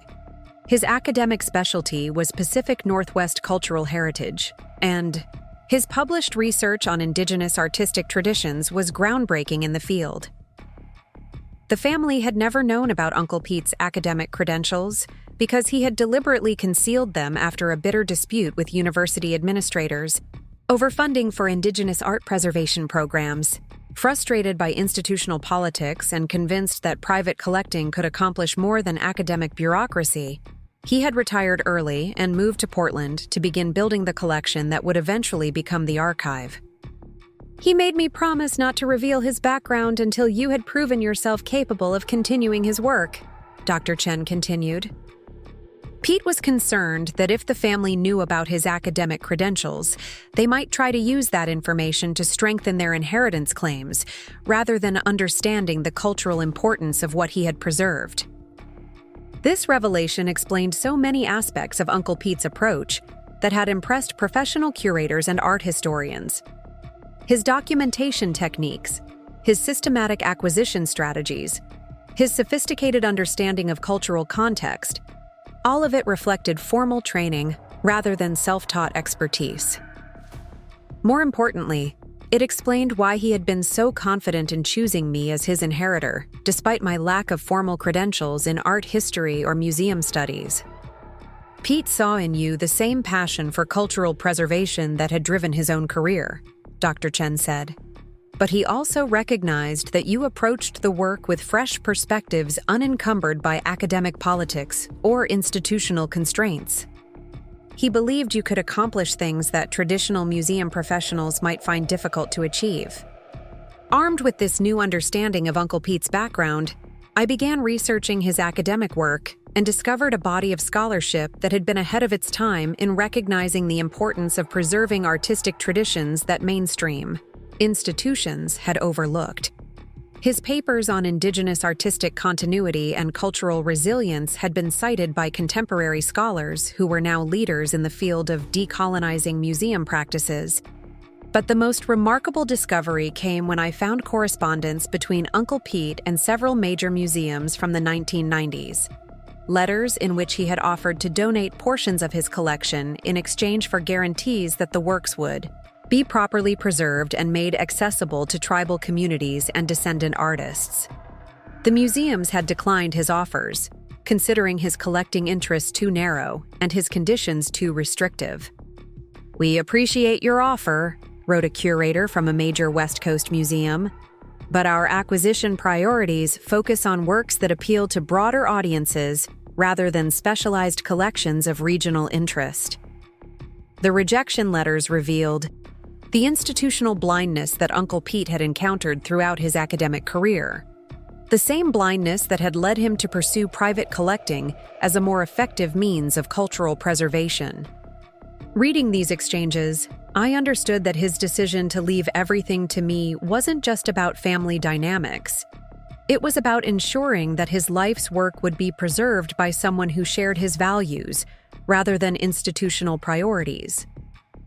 The revelation of Uncle Pete's academic background also explained why he had been so meticulous about documentation and authentication. As a scholar, he had understood that preservation without proper scholarly context was merely accumulation. Every piece in his collection came with research that placed it within broader cultural and historical frameworks, exactly as he would have done for academic publications or museum exhibitions. This new information transformed my understanding of the archive's significance and potential impact. We weren't just preserving Uncle Pete's personal collection. We were continuing the scholarly work of a recognized expert whose academic research had contributed to important conversations about cultural preservation and indigenous artistic traditions. I shared this revelation with the archive's board of directors during our quarterly meeting, and the response was immediate recognition of how this information elevated the collection's scholarly credibility. Dr. Whitman was particularly excited about the implications for our ongoing research programs. "This explains why Pete's collection is so comprehensive and well documented," she said. "He wasn't just collecting intuitively. He was conducting systematic research based on decades of academic expertise. The archive represents the culmination of a distinguished scholarly career." The discovery of Uncle Pete's academic credentials also provided new opportunities for partnerships with universities and research institutions. When I contacted the University of Washington about Uncle Pete's background, they expressed immediate interest in collaborating with the archive on research projects that would continue his scholarly work. Dr. Mitchell's research on Pacific Northwest indigenous artistic traditions was pioneering, explained Dr. James Thornton, the current chair of the university's art history department. His early retirement was a significant loss for the academic community. The fact that he continued his research through private collecting means that your archive represents an invaluable resource for contemporary scholars. But perhaps the most meaningful validation came from tribal cultural authorities who had known Uncle Pete during his academic career and had been following the archive's work. Elder Maria Santos from the Quinault Nation contacted me after learning about the revelation of Uncle Pete's background. Dr. Mitchell was one of the few academic researchers who truly understood that our artistic traditions were living practices rather than historical artifacts, she said during our phone conversation. He worked with our communities as partners rather than subjects, and his research helped us document our own cultural knowledge in ways that could be shared with younger generations. Elder Santos invited me to visit the Quinault Nation to discuss how the archive could support contemporary indigenous artists and cultural preservation efforts. The conversation that followed fundamentally expanded my understanding of the archive's potential role in supporting living cultural traditions, rather than simply preserving historical artifacts. "What your uncle understood," Elder Santos explained, "is that cultural preservation isn't just about saving old things. It's about ensuring that cultural knowledge and artistic practices continue evolving and growing with each generation. The archive can serve as a bridge between past and present, helping contemporary artists understand their traditions while creating new expressions." This conversation led to the development of our most ambitious program yet, a residency initiative that would bring contemporary indigenous artists to work with the archive's collections, creating new pieces inspired by traditional techniques and cultural knowledge while documenting their own artistic processes for future preservation. The revelation of Uncle Pete's academic background had not only explained the sophistication of his collection, but had also opened new possibilities for the archive's future development. We were no longer just managing the legacy of a gifted, amateur collector. We were continuing the scholarly work of a respected academic whose research had contributed to important developments in cultural preservation theory and practice. Standing in the archive's research library, surrounded by Uncle Pete's academic papers and the documentation he had created for each piece in the collection, I felt the full weight of his trust and the responsibility he had placed in my hands. His revelation had been timed perfectly, arriving only after I had proven myself capable of managing the archive and had developed the professional relationships necessary to continue his scholarly work. The family's dismissal of Uncle Pete as an eccentric hoarder had been even more misguided than I had initially understood. They had been living alongside a distinguished scholar whose research had contributed to important academic conversations about cultural preservation and indigenous artistic traditions. His decision to conceal his credentials from them revealed his deep understanding of their values and priorities, and his confidence that they would never appreciate the true significance of his work. The revelation moment had completed my understanding of Uncle Pete's legacy and provided the final validation of his expertise and vision. Everything he had accomplished through decades of careful collecting and meticulous research was now positioned to continue growing and evolving under professional management that honored both his scholarly standards and his commitment to cultural preservation. The 4th anniversary of Uncle Pete's death arrived with news that would have satisfied his sense of poetic justice more than any legal victory could have achieved. Jessica's law firm, Carrington & Associates, was facing a state bar investigation, triggered by her handling of the estate contest, and several other cases where she had filed what investigators determined were frivolous challenges to legally sound wills. The investigation had been initiated by a complaint from another family whose estate she had contested using similar arguments about mental incompetency, but in that case, the deceased had left behind video testimony explicitly explaining his inheritance decisions and expressing concern that certain family members might challenge his choices based on financial motivations rather than genuine concern for his welfare. The pattern of behavior suggests a practice of targeting estates with valuable assets and making competency challenges as a strategy for forcing settlements, the State Bar's preliminary report noted. Attorney Mitchell Reynolds appears to have filed these challenges without adequate investigation into the actual mental capacity of the deceased individuals. Helen Martinez called to share the news with barely contained satisfaction. Jessica got greedy, she explained. After losing your case, she apparently decided that estate contests were a profitable specialty. She filed 6 similar challenges over the past 2 years, and 5 of them were dismissed as frivolous by different judges. The consequences for Jessica's career were more severe than anyone had anticipated. The State Bar investigation had revealed that she had been charging clients excessive fees for estate contests while performing minimal research into the actual merits of their claims. Several clients had filed complaints alleging that she had encouraged them to pursue legal challenges without adequately explaining the low probability of success. She convinced people to spend their inheritance money on legal fees for cases she should have known were unwinnable, Helen continued.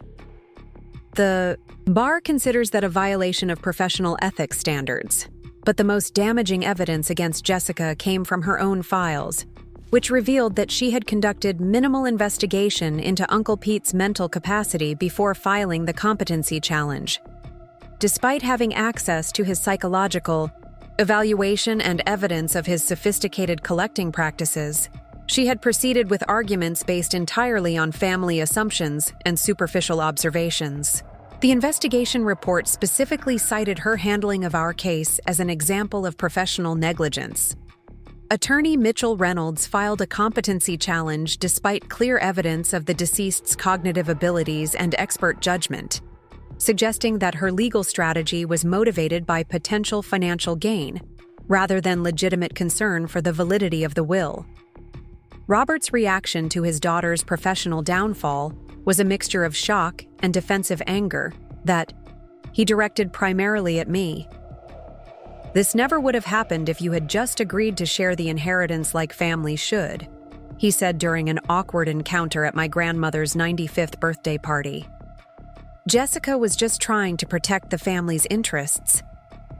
But other family members were beginning to reassess their understanding of the entire situation. My cousin Michael, who had initially supported Jessica's challenge, approached me at the same gathering with something resembling an apology. "Sarah, I need to admit that we were wrong about Uncle Pete," he said quietly. "I've been following the news about the archive and the recognition his collection has received. We never understood what he was doing, and we should have trusted his judgment about who could continue his work. The family's changing perspective on Uncle Pete's legacy was reflected in broader recognition of the archive's significance within Portland's cultural community. The City Council had recently designated the original shop building as a historic landmark, acknowledging both Uncle Pete's contributions to cultural preservation and the archive's role in continuing his work. The landmark designation came with a small ceremony that drew local officials, museum professionals, and community members who had been following the archive's development. Mayor Patricia Williams spoke about the importance of private cultural preservation efforts and specifically praised Uncle Pete's vision in documenting Pacific Northwest artistic heritage. Dr. Peter Mitchell understood that cultural preservation requires both individual dedication and community support, the mayor said, using Uncle Pete's academic title for the first time in any public forum. His collection serves as a model for how private citizens can contribute to preserving our shared cultural heritage. The ceremony also featured remarks from Dr. Elizabeth Carter, the Smithsonian curator who had been following our work since the early exhibitions. Her presence at the event signaled the national recognition that Uncle Pete's collection had achieved within professional museum circles. The Pacific Northwest Cultural Heritage Archive represents one of the most successful examples of private cultural preservation that we've documented, Dr. Carter told the assembled crowd. Dr. Mitchell's scholarly approach to building this collection has created a resource that benefits researchers, artists, and community members across the region. But perhaps the most meaningful consequence of Uncle Pete's vindication came from sources he never could have anticipated. Contemporary artists began reaching out to share stories about how his early collecting had preserved works that were now influencing their own creative development. A young ceramic artist contacted us to explain that her current work was directly inspired by pieces in Uncle Pete's collection that documented traditional techniques she was adapting for contemporary themes. Seeing how Dr. Mitchell preserved these pieces and documented their cultural context helped me understand how traditional techniques could be used to address contemporary issues, she explained during a visit to the archive. His collection bridged past and present in ways that inform my own artistic practice. These connections between Uncle Pete's preservation efforts and contemporary creative work validated his belief that cultural preservation should serve living communities rather than simply maintaining historical artifacts. The archive was accomplishing exactly what he had envisioned, supporting ongoing cultural development while preserving important artistic traditions. The consequences delivered to those who had dismissed Uncle Pete's work extended beyond legal or professional repercussions.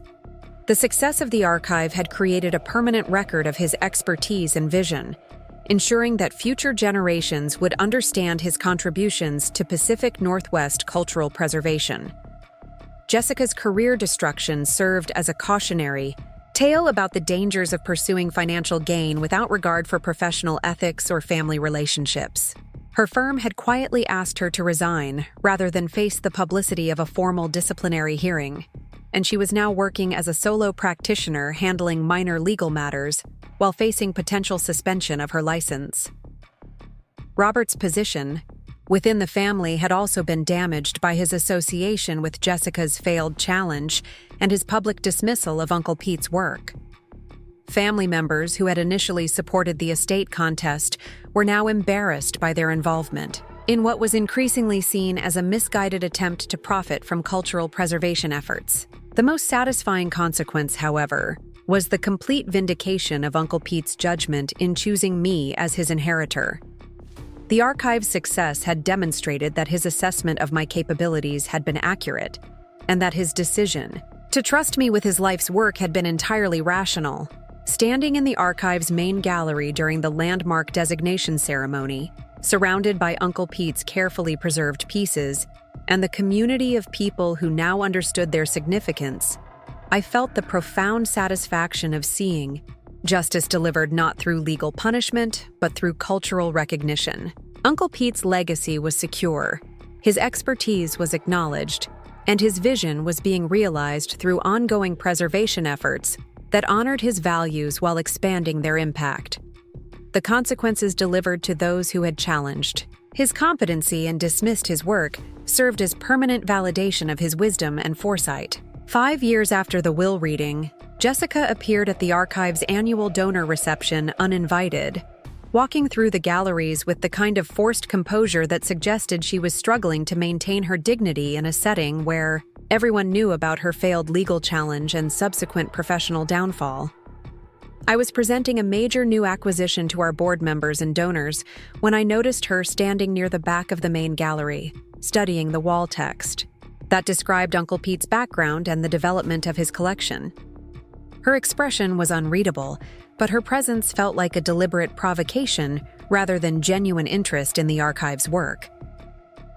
After the presentation concluded and the crowd began dispersing toward the reception area, Jessica approached me with the kind of direct purposefulness that recalled her courtroom demeanor during the estate contest. "Sarah, I was hoping we could have a private conversation," she said, her voice carefully controlled but carrying undertones of desperation that I had never heard from her before.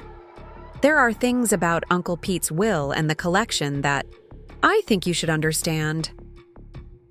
I led her to the archive's conference room, away from the donors and board members who were still circulating through the galleries. The space was decorated with some of Uncle Pete's documentation materials, including photographs of him working in the original shop and copies of his academic papers that had been framed as part of our permanent display about his scholarly background. "What did you want to discuss?" I asked, settling into a chair across from her and waiting for whatever revelation or accusation she had prepared. Jessica's composure cracked slightly as she began speaking, revealing emotions that had apparently been building since her professional censure and the public recognition of Uncle Pete's expertise. "I need you to understand that the family's challenge to the will wasn't motivated by greed," she said. "We were genuinely concerned about Pete's welfare and his ability to make sound decisions." The claim rang hollow given everything that had transpired since the legal challenge, but I listened as she continued with what sounded like a rehearsed justification for her actions. "None of us knew about Pete's academic background or the true value of what he had collected," she continued. "From our perspective, he was an isolated old man surrounded by clutter who was making an impulsive decision to leave everything to his favorite niece. We thought we were protecting the family's interests. By filing a competency challenge that ignored clear evidence of Uncle Pete's mental acuity?" I asked, allowing some of my long-suppressed anger to show in my voice. "By portraying him as a declining hoarder when professional evaluations confirmed his exceptional cognitive abilities." Jessica's response revealed the fundamental misunderstanding that had driven her legal strategy and continued to shape her perspective on Uncle Pete's legacy. "How were we supposed to know that his collecting was actually sophisticated research?" she said, her voice rising slightly. "He never talked about his academic background or explained what he was doing. All we saw was someone living in a cluttered shop, surrounded by things that looked like junk." "That's exactly the problem," I replied, feeling the clarity that comes from finally having the opportunity to address years of family dysfunction directly. "You saw what you expected to see instead of paying attention to what was actually happening. Uncle Pete spent decades building one of the most comprehensive collections of Pacific Northwest cultural heritage that exists anywhere, and none of you bothered to ask him about his work or understand what he was trying to accomplish." The confrontation continued for nearly an hour, with Jessica alternating between defensive justifications for her legal challenge and frustrated complaints about the financial consequences of her professional censure. But beneath her arguments, I could hear the deeper issue that had motivated her actions from the beginning. She had never been able to accept that Uncle Pete's values and priorities were fundamentally different from the family's conventional measures of success. "I still don't understand why he chose you over family members who could have managed the financial aspects more effectively," she said, revealing the core assumption that had driven her challenge to the will. "This collection is worth millions of dollars. It should have been handled by someone with business experience and legal knowledge." "Uncle Pete didn't want someone to manage his collection as a financial asset," I explained, surprised by the patience in my own voice. He wanted someone who would continue his work of cultural preservation and ensure that the pieces he had gathered would be used for research, education, and community benefit. He chose me because I understood that some things are more valuable than their market price. Jessica's response to this explanation demonstrated how completely she had missed the point of Uncle Pete's life's work, even after years of watching the archive's success and recognition within the cultural community. But you could have sold some pieces and distributed the proceeds among family members while still maintaining the collection, she argued. There were ways to honor Pete's intentions while also recognizing other family members' contributions to his life.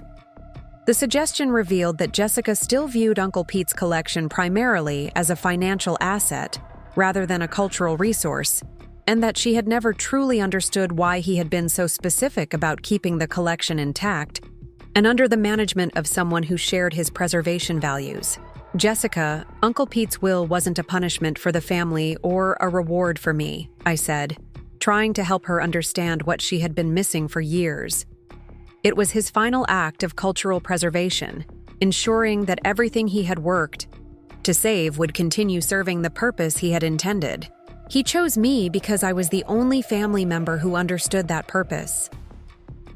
The conversation revealed how little Jessica had learned from her professional downfall or the archive's success. Despite clear evidence that Uncle Pete's decisions had been both rational and beneficial for cultural preservation, she remained focused on the financial aspects of the inheritance and the family dynamics that had shaped her legal challenge. But the confrontation also provided an opportunity for closure that I hadn't realized I needed. For years, I had been focused on continuing Uncle Pete's work and proving the value of his collection, but I had never directly addressed the pain of watching family members dismiss someone I cared about as incompetent and eccentric. The saddest part of this entire situation, I told Jessica as our conversation neared its end, is that Uncle Pete spent his final years knowing that his own family saw him as a burden, rather than recognizing him as the accomplished scholar and cultural preservationist that he actually was. Your legal challenge wasn't just an attack on his will. It was the final confirmation that none of you had ever bothered to understand who he really was.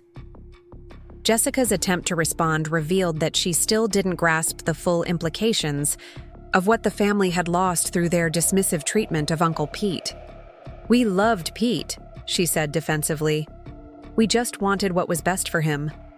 "No," I replied with the clarity that comes from years of reflection on family dynamics and cultural values.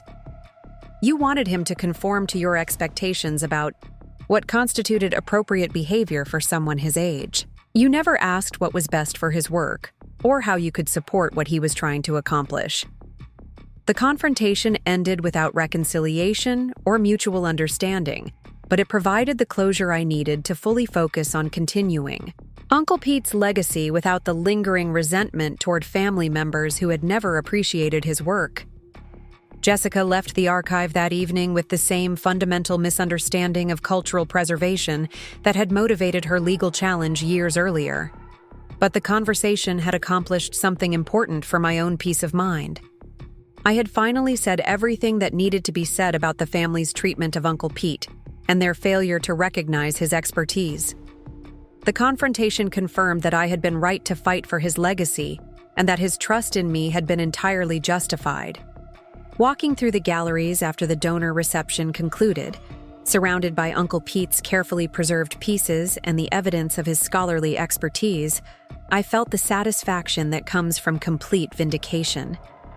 The confrontation had been painful but necessary, providing final confirmation that Uncle Pete's decision to trust me with his life's work had been exactly the right choice. Up next, you've got 2 more standout stories right on your screen. If this one hit the mark, you won't want to pass these up.